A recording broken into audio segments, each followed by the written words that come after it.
Wanted to do a quick video to show the completion of the initiator handle repairs I've done on the ejection seat.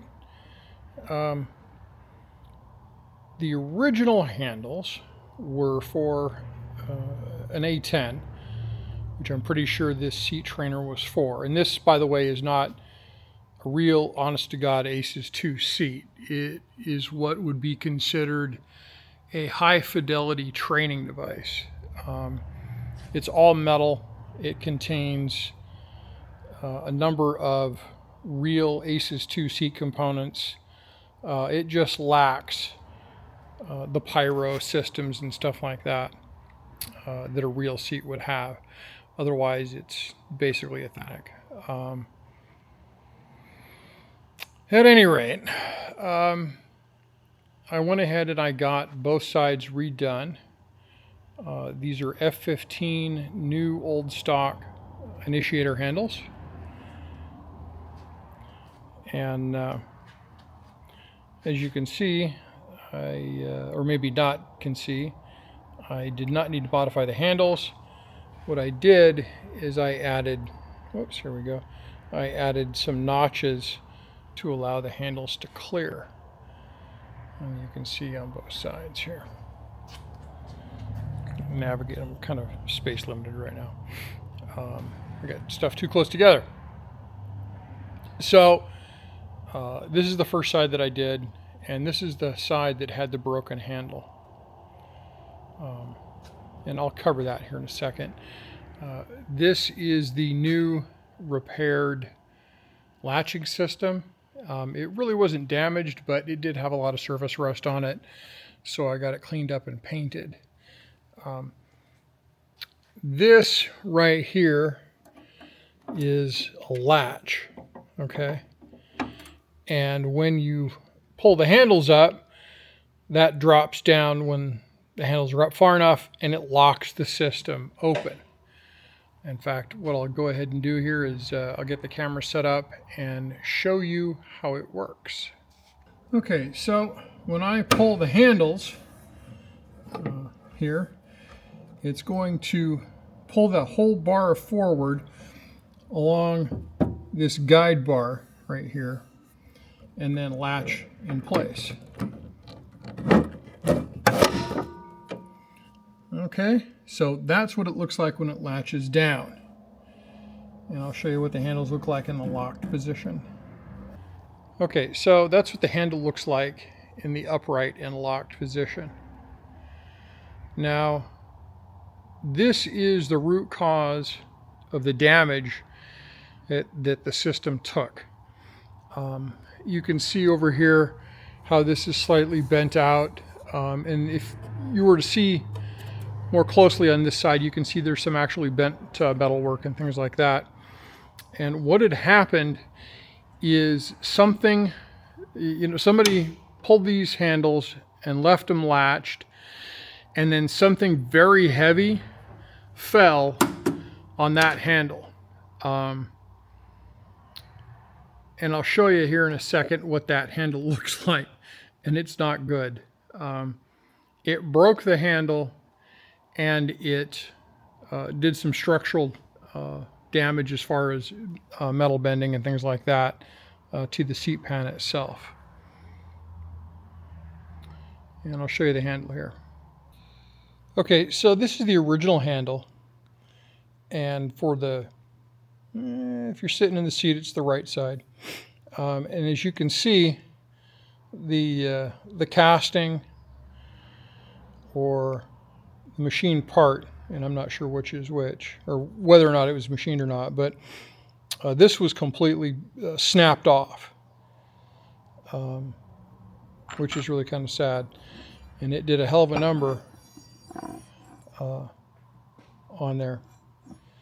And this is, at least to my skill level, is not something that can be repaired. I've looked on the top of the handle, and I can't see where the impact took place that spelled the poor thing's demise. But I got lucky and ended up with a set of new old stock handles and was able to swap them out, as you can see. And now we can take a peek at the other handle. And this one is in much better condition. This piece right here is where the seat safety would rest. The new handle has a similar thing. It's just slightly differently shaped. This hole here is where the ball lock pin goes for safing the seat, and then this is the inside of that handle. So there we go. And this is, the seat safety. And to release it, that clip, there is a clever little thing back here that you just hit with your thumb and lift it up, and it'll pull the release and allow the handles to reset. I need two hands to do it because that wire rope is corroded enough that I do not want to pull or put a lot of pressure on it or tension on it until I've had a chance to replace it, and I am not currently in a position to manufacture a new cable. So it's going to sit the way it sits for now. Next steps is to replace the covers on the sides and these things. They're basically, they sit like so. They're little leg protectors, or not leg protectors, but keep anything from snagging the handle on the inside. And then I will go from there. I'm not going to repaint the seat. I think the existing wear and tear that it has gives it character that I want. I do have some additional components to install.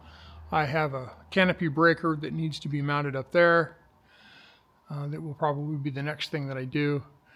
And then I need to get the oxygen system components installed and things like that. And there's some belts I need to replace. I need to figure out how I'm going to get this thing set up. For the life of me, I can't remember what the hell it's called right now, but this is actually a real tensioner assembly from an ACES 2 seat. You can see the gas injection port here where it would fire, and I think it's an inertia reel, maybe? I don't remember. Anyway, someone put this in for whatever reason, but it's not original to the seat because the mounting holes are not lined up. So I think that from a standpoint of the seat center line, this fits the seat center line, but this hole does not. So I'll need to drill another hole or two. Yeah, another 2 holes here and another hole over here if it doesn't already have one. Yeah, it does not. But other than that, that's what I got going. Thank you for watching, and I will be back soon, hopefully, with more updates on the force feedback system. I just about have all the components done for that.